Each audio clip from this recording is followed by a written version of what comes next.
هغه تیاری دي چې دوی لکه شخصي د دوی د پلار سي دغسې خپلو ځانو ته درولې وي او نه هوایي میدان هم نه ده، البته همداسې یو شخصي ځای دی، یوه دره ده.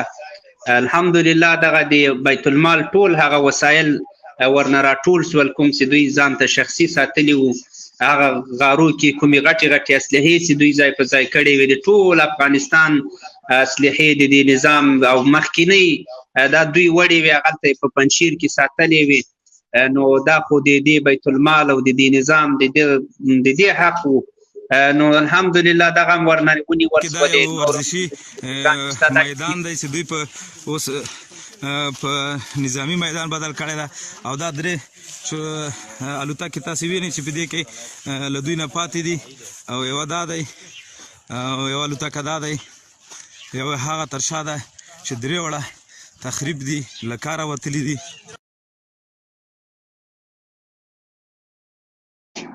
نو دغه الوتکې دي چې دا دوی البته خرابې کړې هم دي، د ما په نظر همداسې د مجاهدین وایي. نو دغسې دوی د ملت مال د خپل ځان بللی، یا د دې نظام بیت المال دغه دوی د خپل ځان بللی وو. نو الحمدلله دغه د هر څه بیرته ورنه ونیول سول، او هغه خلکو چې چیغې به یې والې چې پنجشیر نیول ډېر سخت دي. ګورئ د الله نظام په مقابل کې درېدل، اول خو دا جرم ده، دا ګناه ده، او بل الله چې له چا سره نصرت کوي چې دلته 50 ملکه هیوادونه کفري هیوادونه مات سول، له ټولو اسلحو له ټول زور او قوت سره. همدغه پنجشیریان چې دا دوی دا کوم البته ټول ولس نه ښیم، دغه غداران او غلې ښیم، دا ورسره وو. نو دوی هم مات سول. بیا په پنجشیر کې به نو دوی څنګه مقاومت کړی وای؟ او نه دا هغه وخت ته چې دوی هغه پخواني سوچونه کول، دا هغه وخت نه ده. اوس الحمدلله مجاهدینو تجربه حاصله کړې وه. اوس مجاهدین داسې یو کفري هیوادو سره وجنګېدل چې هغوی ډېر پرمختللي فوجونه لرل، اسلامي امارت ښه کلک ځواکونه روزلي دي د ښارونو د ساتلو لپاره، د هر څه لپاره. انشاءالله نور به هم سمیږي هر څه. مننه. نوبت د منصور امارتي صاحب ده. منصور امارتي صاحب مهرباني. منصور امارتي صاحب مهرباني. السلام علیکم ورحمت الله وبرکاته. مولوی صاحب محترمه، تا ته پیدا صاحب ته او دا نورو ټولو افغان صاحب ته، نظامي صاحب ته، ټولو د سټوډیو ګډونوالو ته، لیدونکو او کتونکو ته، ټولو ته خپل سلامونه وړاندې کوم. تاسو مبارزه د الله پاک درته قبول او منظوره وګرځوي. واقعا موضوع خو ښه موضوع راخیستې، هم دا داسې یوه خاص خبره نه وه. پنجشیر د افغانستان یو اوس به د افغانستان یو مربوط افغانستان ولایت و.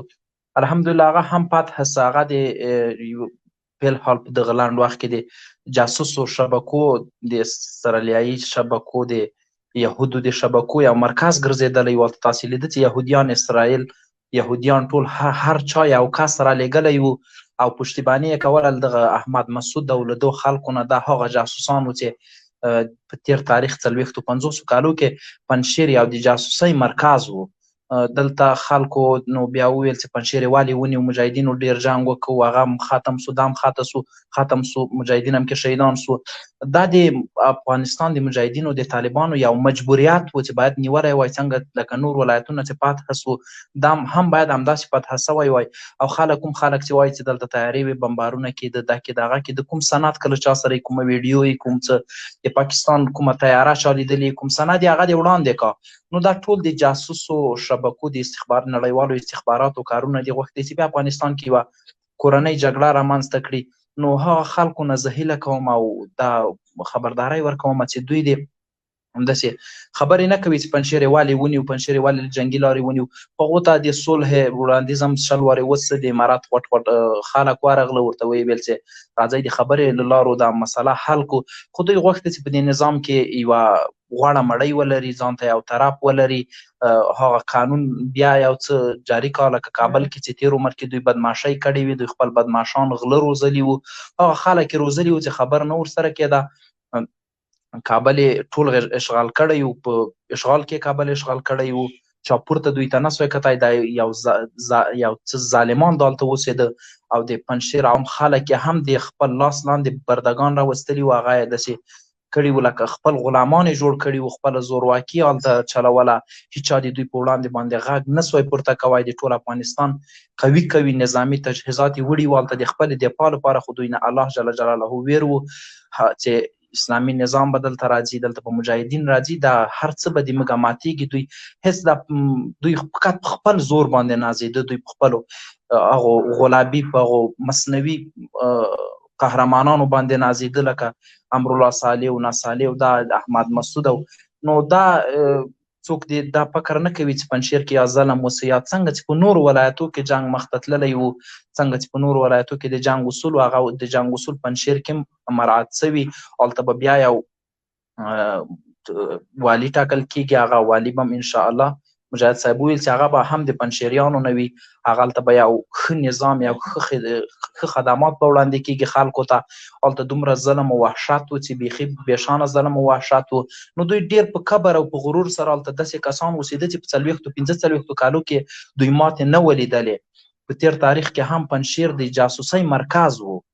لیدم چې شمالي ټلواله له پنجشیر نه مدیریت کېده او افغانستان یې نړاوه، د افغانستان د خلکو په وړاندې باندې ولاړ و، د افغانستان له خلکو سره ظلمونه او وحشتونه کېدل. کومه ښه صلاح یعنی په افغانستان کې دوی ځان یو زورور یو قوي قوت باله، هغه هم د نړیوالو په مرسته باندې. موږ تاسې ویډیوګانې وینو، تصویرونه وینو چې یو فرانسوی یهودی هغه هلته د احمدشاه مسعود سره یې عکسونه اخیستي او د دغه احمد مسعود سره یې عکسونه اخیستي وو. ټول دا د هغو پیروان وو. دا یو د نړیوالو د جاسوسۍ مرکز و پنجشیر. دا امارات ته ټول افغانستان ته په آینده کې یو لوی خطر و، د دې پرېښودل ناممکن و.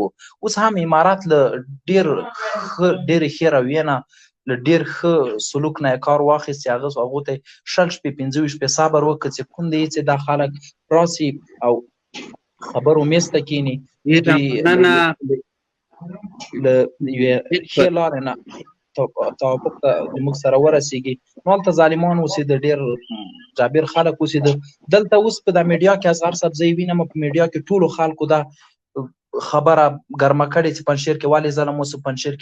پنجشیر به حتما نیول کېده، هغه که نظامي لارې نه و، هغه د افغانستان یا ولایت ته ډېر نږدې ولایت مرکز کابل ته ده، حتما به نیول کېده. هغه خو داسې نه سوی کېدای چې افغانستان به بیا لکه مخکې چې هر ولایت ته یو پاچا ټاکل سوی و، لکه د بلخ او د جوزجان او د هرات او هر ولایت ته یو پاچا سپارلی و چې په مرکزي حاکمیت هم په هغو باندې نه و، د کابل نه حاکمیت په هغو باندې نه و. پنجشیر به هم یو ولایت و، د امارات د تصرف لاندې راغی. هلته به یو مننه منصور اماراتي صاحب. بس مننه تاسو نه مننه اصغر صاحب چې وخت مو راکړ. نو خوندوره مننه ورڅخه وخت در سره و، بیا درته راوګرځو. نور ورونه هم دي، دوی ته به هم وخت ورکړو. ډېره مننه ستا له نظریاتو نه. بلکل همدغسې ده. تاسو نه هم مننه اصغر صاحب، واقعا ښه خدمت مو وکړه. الله جل جلاله مو مبارزه قبوله کړه. بس نو ډېره مننه چې وخت ډېره مننه. کامیابه اوسې، الله دې اجر درکړي. بلکل همدغسې د فتنه پرېښودل دا خو یو مسؤلیت و چې باید فتنه ختمه سوې وای. نو جهاد خو فقط د اشغالګرو په مقابل کې نه و، دلته چې کله اشغالګر هم لاړل موږ همدغه ورته ویلي چې دلته جهاد تر هغه وخته ده تر څو چې اسلامي نظام حاکم سي. نو چې په ټول افغانستان کې اسلامي نظام راغی او یو پنجشیر کې همداسې غلو فاسقین او دا خلک پاته وای، دا خو هېڅ امکان نه و. هغه کوم یو ملا چې هلته له بل مولوي صاحب سره لګیا و په یو ټلویزیون کې، نه پوهېږم چې دا له کومې خوا دومره مست و. یو خو زه دې ته حیران وم، او بل اصلا چې څومره ما فکر وکړو دوی دواړه هم په خبره نه سره پوهېدل. نو هغه دومره د پکول والا دومره سخته غلطه توجیه کوله چې ولا دوی په کورونو کې ناست دي، تاسې ورغلي. نو هغلته خو د کور د نیولو لپاره خلک نه و ورغلي، نه غلا ته خلک ورغلي و، نه چور ته ورغلي و، لکه دوی چې له کابل نه چور وکړو هر څه یې یوړل. هغلته خلک د اسلامي نظام د حاکمیت لپاره ورغلي و، هغلته مجاهدین د امن لپاره ورغلي و. نو داسې بعضې یو جاهل خلک هم شته چې د عالم په نوم باندې راځي او بیا حدیث هم وایي چې من قتل دون ماله فهو شهید. نو مال د پلار مال و که څه شی و، د توپونه او د ټانګونه او د هلیکوپټرې د ټول نظام سامانونه چې دا هغه ته وړي وو، که دا مسعود چېرته کمپنۍ لرله جوړ کړي وو، دا خو د نظام و، دا خو د ملت و، دا خو د بیت المال و. نو د ده کور خو له ده نه چا نه ده اخیستی، خو هغه د په کابل کې عبدالله هم داسې نور ډېر همدغه د پخواني نظام چورواکي و، غله و، هر څه ناست دي، اسلامي امارت ورته عفه کړې ده. نو دوی نه خو چا نه دی اخیستي. خو دغسې یو توجیه چې کوي، زه داسې خلکو ته حیران یم.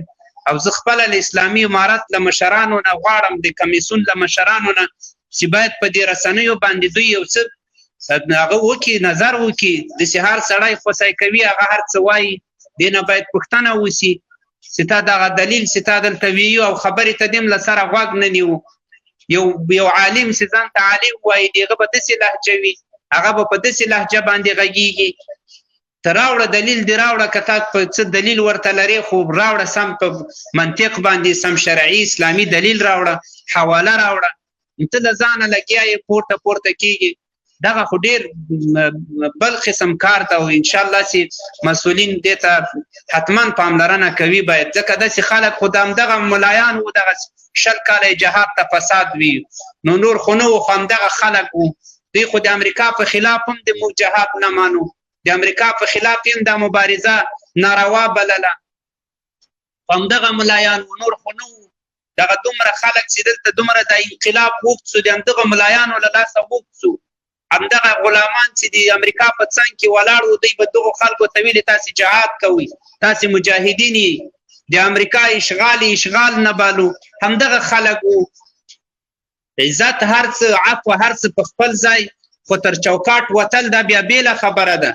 ځکه دلته د نظام باید خپل اصول ورباندې ومني، خپل قوانین ورباندې ومني. داسې خو نه کېږي چې دوی به اوس هم همغه تبلیغات کوي او په ګمراهګون فتواګانو باندې راځي، د ټول ملت ذهنونه به خرابوي. دا حق خو باید څوک ورنه کړي، نه دوی دا حق لري. ډېره مننه ورونو. بیا هم عبدالحق فدا صاحب را سره ده. نو عبدالحق فدا صاحب محترمه، که مې غږ اورې، نوبت ستا ده، الله دې راوله، مبارکي درته وایو ماشاءالله.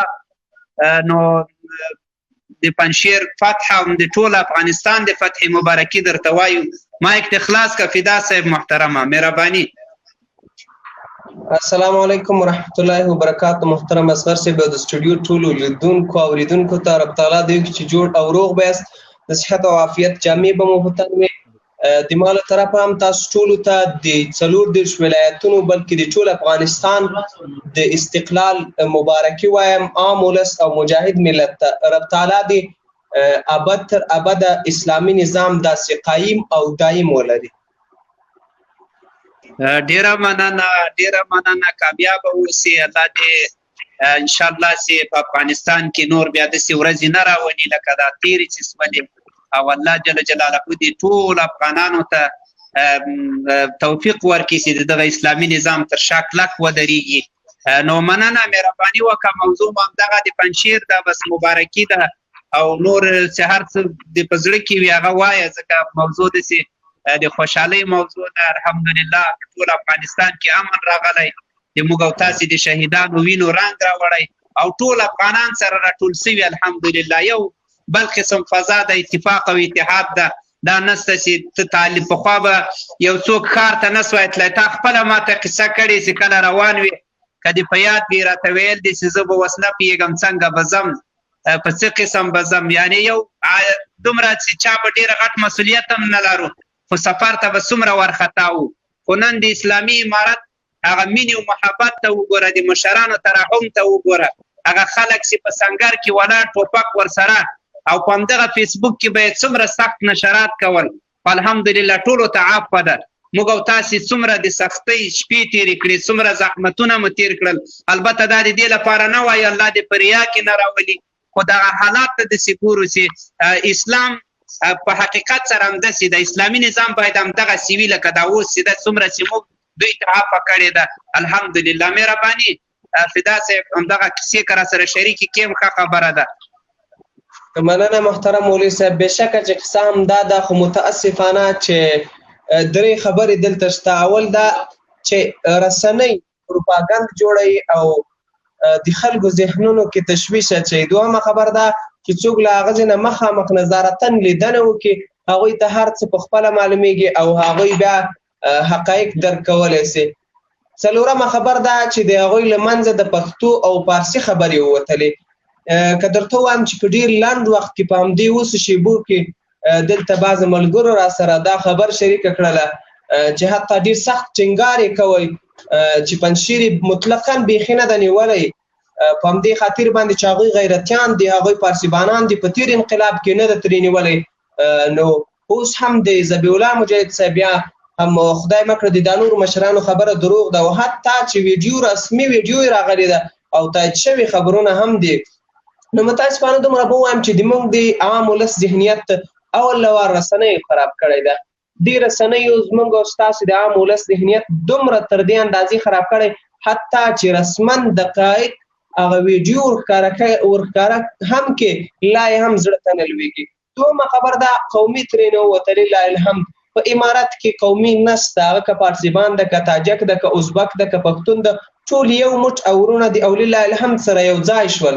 څلورمه خبر ده چې اوس هم په رسنیو کې دا پیغام خپریږي او رسنۍ دا پروپاګند جوړوي چې آیا احمد مسعود اوس هم خپلو ملګرو ته دا غږیز پیغام پر میډیا باندې شوی ده چې ورته وایي تاسو بیا هم د طالبانو په وړاندې پاڅون وکړئ. خو لله الحمد تصفیه روانه ده، له هغه ځایه همکار لرو، هلته ملګري دي، له هغوی سره صحنه په صحنه رابطې نیسو. درېیمه خبر ده چې کله زه هم په خپله لله الحمد یوه جمعه مخکې بلکې 5 شپې مخکې هغه ځای ته تللی وم، له هغه ځای نه مې لیدنه وکړله. د هلمند له طرفه لاړم په قطه کې، بیا له هغې طرفه د مزار له طرفه رالم په قطه کې. الحمدلله الحمدلله مجاهدین په خورا تخنیک او تکتیک سره پر مخ روان وو او په خورا جالب انداز سره هغوی ته دا ځل هر څه معلوم او په خورا ښه رول لوبولو سره الحمدلله دا د نن ټول ولایت فتح سو. الان کې د ولایت نوم ورکول هم زه یو ستره جفا بولم، بلکې ولایت نه یو ولسوالۍ ده، خو هسې سرکشه او د خلکو په پروپاګند او د خلکو په نامنامشي باندې چې پنجشیر داسې ده او خلک یې داسې دي، د خلکو په غولیدا باندې هغوی دومره استقامت وکړ. نو لله الحمد نن هغه له دوی څخه پاتې وسایط، هغه ټانګونه، هغه د هیواد بیت المال، هغه د مظلوم ولس او هغه د شهیدانو ویني، هغه ټول لله الحمد اسلامي امارت ته تسلیم شول او اسلامي امارت ته لاس ته ورغلل چې لله الحمد په دې باندې ډېر ځله او ډېر وخت د هیواد دفاع کېږي او دفاع یې کولی شو. او لله الحمد کوم شیان چې دلته په پنجشیر کې نیول شوي دي هغه به بیرته خپلې ډیپوګانو ته رسېږي او هغوی به خوندي ساتل کېږي تر څو د هیواد دفاع ورڅخه وسي. مننه، ژوندي اوسئ. همدا مې رنډ نظر استاد صاحب مبارزې. ډېره مننه عبدالحق فدا صاحب، الله دې اجر درکړي، الله دې کامیابه لره، ښایسته نظر دی او ښه معلومات دی شریک کړل موږ سره، زموږ له لیدونکو سره، الله دې کامیابه لره. نو بالکل همدغسې د الحمدلله هغه څه غلاوې چې دوی کړې وې هغه ټول هر څه بیرته لاسته سول ورنه. زه دلته دغه یو ویډیو نشر کوم، بیا د نورو ورونو ته وخت ورکوم. دغه ویډیو ما په نظر اوس نسته، هغه ویډیو به بیا وروسته نشر کړم. نو موږ سره دلته افغان احمد صاحب د افغان احمد صاحب تاسو ته ښه راغلاست وایم، مهرباني. السلام علیکم ورحمت الله وبرکاته. ټولو ته د ګروپ درنو ښاغلو مجاهدو ته سلامونه کوم، کتونکو ته هیله لرم دایما خبرې تاسو لږ سختې غوندې دي بیا هم واورئ. قاري صاحب تاسو وختي د بیرغ په هغه کې هغه وکړله، خبره وکړه چې ولې چې زمونږ بیرغ و هغې وخت کې تاسو هېڅ غاږ نه کوو. موږ غاږ کوو، دا خو یو تحریک یو جنډه ده، بیرغ ده قاري صاحب، بل داسې ده دا ملي بیرغ ده. په دې د هغه خلکو زړونه خوږېږي. ګوره ټول ځوانان ملي بیرغ باندې ولاړ دي، داسې نه چې تاسو هر ځای کې د دوی ملي بیرغ کته کوئ. هغوی خو جذباتیان دي او تاسو بیا ویئ. ما ډېرې ویډیوګانې مو کتلې او په خپله ننګرهار کې مې وم لیدل چې ملي بیرغ یې ختم کړ، له هر ځای سړکونه راکته کوي. لار ځای څخه راکته کوي. موږ خو اسلامي نظام ته مخکې مو اسلامي نظام کې مسلمانانو شکر الحمدلله، خو دا مه کوئ چې ملي بیرغ تاسو کته کوي.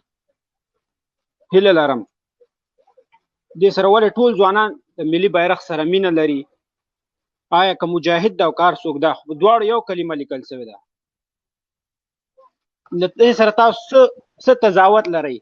یو دا خبرې جواب راکړئ. نور ژوندي اوسېږئ، پنجشیر باندې خوشحاله یو. ولې صاحب بل دولت کې نه ونیول شوی، دې دولت کې ونیول شو، موږ ډېر خوشحاله یو الحمدلله. مننه وروره، ژوندي اوسېږئ، خیر بسې. مولوي صاحب زه به له دې په اجازه باندې مهرباني دا کوم دغه بیرغ مسله چې کوم چې زه د تا ته د بیرغ په اړه هغه درکړم، جواب درکړم په لاندو الفاظو کې. خدای دې وکړي چې خوان پې بده نه کړي. مقصد موږ تاسې ټول افغانان یو، مسلمانان یو، او دغه بیرغ یوازینی بیرغ د تاسې نه ده. که تاسې ځان ته منسوبوئ چې موږ د اشغال د طرف خلک او دا د موږ ده، نه، دا د تاسې نه ده، د ټولو افغانانو ده. خو د هغو افغانانو ده چې غیرتي افغانان دي. او دا سپین بیرغ چې ده دا د پیغمبر بیرغ ده، دا تر هر چا لوړ ده، تر افغان هم لوړ ده او تر عرب هم لوړ ده. دا د پیغمبر علیه السلام بیرغ.